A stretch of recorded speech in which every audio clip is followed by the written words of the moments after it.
Powered by Coin DCX. Crypto corner में आज हमारे साथ जुड़ेंगे मार्केट विज़र्ड के फाउंडर अदीप नूरानी। अदीप, बहुत शुक्रिया हमारे साथ जुड़ने के लिए क्रिप्टो कॉर्नर पे। और ये एक ऐसा सेगमेंट है जहां पर हमने तेज़ी के साथ यहां पर मैच्योरिटी और साथ ही साथ एडॉप्शन भी आते हुए देखा है।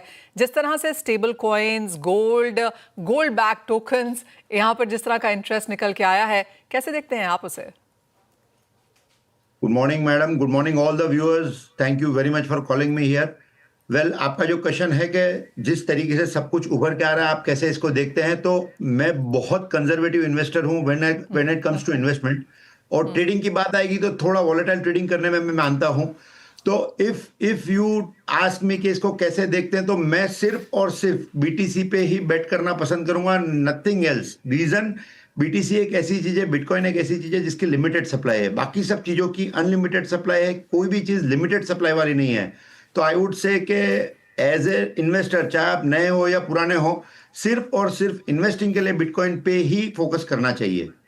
अदरवाइज बाकी सब टेक्नोलॉजीज को इवॉल्व होने देना चाहिए, उसके बाद विल थिंक के क्या करें। बिकॉज दिस कंप्लीट जो क्रिप्टो वाला जो कंसेप्ट है उसको हुए ही 16 साल है। सो वी डोंट नो क्या होगा, क्योंकि जब हम इक्विटीज वगैरह की बात करें तो कई 100 साल हो चुके हैं। जब हम प्रॉपर्टीज या गोल्ड जैसे एसेट्स की बात करें तो कई 1000 साल हो चुके हैं। बट क्रिप्टो एक ऐसा एसेट है जिसको 15-16 साल हुए हैं, जो अभी बेबी है।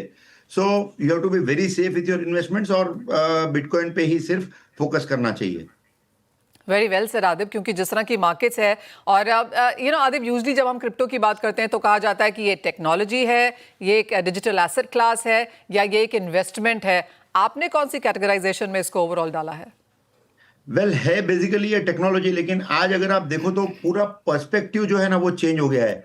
पहले जो इन्वेस्टमेंट्स हुआ करते थे, अगर गोल्ड और प्रॉपर्टीज को आप देखो तो those were basically physical assets. तो आज भी जो पुराने इन्वेस्टर्स हैं वो क्रिप्टो पे थोड़ा भी पैसा लगाना पसंद नहीं करेंगे, बिकॉज वो सोचते हैं कि ये तो टेक्नोलॉजी है, मतलब you can't see it, you can't touch it, you can't feel it, आप उसको देख ही नहीं पाते हो, स्क्रीन पे जो दिख रहा है वो सही है। So people don't accept it as a asset. But what I would say कि आने वाला जो जमाना है, आज जैसा एआई बूम चल रहा है, तो क्या है, इट्स ऑल टेक्नोलॉजी। तो आने वाला जो जमाना है, ऐसे डिजिटल एसेट्स आते रहेंगे, and we have to trust in these digital assets, क्योंकि गोइंग फॉरवर्ड ये एक ऐसे एसेट्स होंगे जो बहुत ज्यादा वोलेटाइल होंगे, लेकिन आरओआई भी यही ज्यादा देंगे, क्योंकि नए जमाने के एसेट्स हैं। And as it will grow mature, profitability कम होती जाएगी, फिर कुछ नया आएगा, but that would again be based on technologies only. Adib, एक बात तो आपकी एकदम सही है कि बिटकॉइन यहाँ पर एक ट्रस्टेड है, मार्केट डोमिनेंस यहाँ पर है और अपने आप को प्रूव कर चुका है, क्रेडिबिलिटी दिखा चुका है। तो क्लियरली जिस तरह से हमने इसको रिजर्व्स में ऐड होते हुए देखा है, जिस तरह से यहाँ पर ये एक पेमेंट सिस्टम बनता हुआ नजर आया है बाकी काफ़ी सारी कंट्रीज में, that point is well taken. दूसरी तरफ जिस तरह से हम डिसेंट्रलाइज्ड फाइनेंस की बात करते हैं, या फिर हम यहाँ पर पेमेंट सिस्टम की बात यहाँ पर करते हैं, ब्लॉकचेन एज अ टेक्नोलॉजी यहाँ पर काफ़ी उभरता हुआ नजर आया है। जिस तरह से जो दूसरे बड़े हैं, जैसे इथीरियम हुआ या सोलाना है, पॉलीगैम है, ये सारे के सारे आपको लगता है are the next in the line to watch? Well, they could be the next in the line to watch, but I would suggest them to use them as a technology. उनको आप पेमेंट ट्रांसफर के लिए as a technology use करो, ठीक है। उनको trading के लिए यूज करो, ठीक है। उनको स्विंग ट्रेड्स के लिए आपने ले लिया, ठीक है। But when it comes to investment, I would bet only on BTC, nothing else. बाकी सब as a technology, as a blockchain बहुत अच्छा है। अगर आप बीटीसी से ट्रांसफर्स लेते हो, it takes lot of time, लेकिन अगर आप सोलाना से ट्रांसफर्स करते हो, सो बहुत फास्ट है वो प्लेटफॉर्म।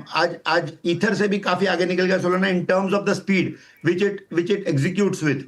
तो ठीक है, टेक्नोलॉजी के लिए they are good, but again आपको डिफरेंशिएट करना पड़ेगा कि आप जब टेक्नोलॉजी यूज कर रहे हो तब कौन से प्लेटफॉर्म या कौन सी ब्लॉकचेन की टेक्नोलॉजी यूज कर रहे हो, और आप इन्वेस्ट कर रहे हो तब क्या कर रहे हो, और आप ट्रेडिंग कर रहे हो तब क्या कर रहे हो। ये एक जो फाइनेंशियल इन्वेस्टर है या ट्रेडर है उसको समझना पड़ेगा। पब्लिक को भी इसकी अवेयरनेस करवानी पड़ेगी। आदिब, जैसे आपने कहा आप थोड़े से कंजर्वेटिव एज एन इन्वेस्टर हैं यहाँ पर, तो अगर कोई यहाँ पर नए निवेश करना चाहे in crypto as a digital asset class, तो उनके लिए आपकी क्या राय होगी? Bitcoin is one point of it, और अगर चीज़ें देखनी हो, किस तरह की रिसर्च करें, किस तरह से अपना रिस्क मैनेजमेंट बनाएं, क्योंकि जिस तरह के मार्केट्स में हम फिलहाल हैं, बहुत वॉलेटाइल है, बहुत अनसर्टन है, ऐसे समय में क्रिप्टोज को कैसे इंक्लूड करें पोर्टफोलियो में? मनीषा जी, आई वुड से कि अगर आप पुराने इन्वेस्टर हैं, if you are old investor, आपका पोर्टफोलियो आपने कुछ हद तक ग्रो कर लिया है, तो आप क्रिप्टोज में 20% तक का एलोकेशन कर सकते हो, जिसमें 10% आपका बेस एलोकेशन हो और 5-10% आपके प्रॉफिट में से एलोकेशन हो। बेस एलोकेशन तो आपकी कैपिटल का 10% ही होना चाहिए, और वो जो इन्वेस्टमेंट है 10%, मान लो किसी के पास 100 रुपया is the base capital he has got, तो 10 रुपया आपको क्रिप्टोज में जाना चाहिए। 10 में से 8 या 9 रुपया आई वुड से सिर्फ और सिर्फ, कुछ मत दिमाग लगाओ, आपको दिखेगा कि बीटीसी तो यार इतना बढ़ चुका है और कितना बढ़ेगा, मेरे मल्टीपल्स तो होने वाले नहीं है, ये मल्टी बैगर हो सकता है नहीं हो सकता है। I agree, but when it comes to investment आपको बहुत कंजर्वेटिव रहना पड़ेगा। 8-9% आप वहां लगाओ, 1-2% जो आपके पास बचता है ना, वो टेक्नोलॉजी बेस की चीजों में लगाओ, वो नए कॉइन्स में लगाओ, वो मीम कॉइन्स में लगाओ, वो मतलब वो पेनी स्टॉक्स में, जैसे स्टॉक एलोकेशन हम करते हैं, पेनी स्टॉक्स में बहुत छोटा पैसा, वैसे मीम कॉइन्स में बहुत छोटा पैसा लगाना चाहिए, एंड नई टेक्नोलॉजीज में लगाना चाहिए। जो कॉइन्स अब जैसे पहले वो डीफाई का कल्चर चला था, फिर आप देखो तो मीम कॉइन्स का कल्चर चला था, हर तरह का कल्चर चलता रहता है। तो when it comes to that part of investing, अच्छा वो भी इंपॉर्टेंट है, वो 1-2% हो सकता है मल्टी बैगर हो के आपका जो बाकी का 9% था उसको भी इक्वेट कर जाए, यू नेवर नो। लेकिन बेट आप बहुत छोटी अमाउंट उसके ऊपर करोगे, तो you have to be very conscious when you put in investments, because markets are so volatile. अच्छा आप क्रिप्टो की नहीं, when you go to stock markets, when you go to even bullion markets, आप gold में भी जाओ, पीछे 1.5 साल में आप देखो गोल्ड मतलब it's nearly going to double, मतलब प्रोबेबली मुझे दिखता है दिसंबर तक में गोल्ड 2 साल के अंदर डबल वाला फिगर दिखा देगा। हम 1.5 से तो ऊपर ऑलरेडी हो चुके हैं। तो गोल्ड जैसी चीज इतनी वोलेटाइल है, तो आप क्रिप्टो से क्या एक्सपेक्ट करोगे? एब्सोल्युटली आदिब, बहुत शुक्रिया हमारे साथ आज यहाँ पर जुड़ने के लिए और वो सारी की सारी चर्चा भी करने के लिए। काफ़ी इंटरेस्टिंग कॉन्वर्सेशन है और आशा करते हैं आदिब कि बहुत जल्दी आपसे और भी लंबी कॉन्वर्सेशन यहाँ पर फाइनेंशियलाइजेशन पे होगी और ऑफ कोर्स क्रिप्टोस पे और ज्ञान भी लेंगे। लेकिन फिलहाल इस कार्यक्रम में इतना ही समय है, हम रुकेंगे एक ब्रेक के लिए। ब्रेक की दूसरी तरफ यहाँ पर लेकर आएंगे मार्केट की और न्यूज़ अपडेट्स और मार्केट एक्शन। एनबीसी आवाज प्रस्तुत करता है क्रिप्टो कॉर्नर, पावर्ड बाय